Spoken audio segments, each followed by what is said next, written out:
இணைந்த வடக்கு கிழக்கு மாகாணத்திற்கு மீளப்பெற முடியாத சமஷ்டி முறையிலான அதிகார பகிர்வை ஏற்படுத்த வேண்டும் என தெரிவித்து யாழ் இந்திய துணை தூதரகத்திடம் இன்று மகஜர் ஒன்று கையளிக்கப்பட்டது. இன்று வடக்கு கிழக்கு ஒருங்கிணைப்பு குழுவினால் இந்த மகஜர் கையளிக்கப்பட்டது.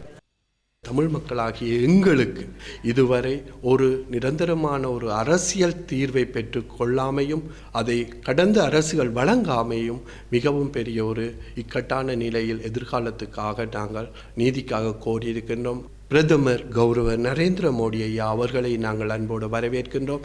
அவருடைய வருகை வந்து வடகிழக்கில் இருக்கின்ற மக்களுடைய நிரந்தரமான ஒரு அரசியல் தீரை கௌரவமான ஒரு மீளப்பெற முடியாத ஒரு அரசியல் தீர்வு சமஷ்டி முறையிலான ஒரு அரசியல் தீர்வை நாங்கள் இங்கு வலியுறுத்தி எங்களுடைய செய்தியை அவருக்கு வழங்கும் மூலமாக அந்த மகஜரை பெற்று உடனடியாக கௌரவ பிரதமருக்கு கிடைக்கும் வண்ணம் அனுப்பி வைக்க உள்ளதாக தெரியப்படுத்தி இருக்கின்றார்கள்.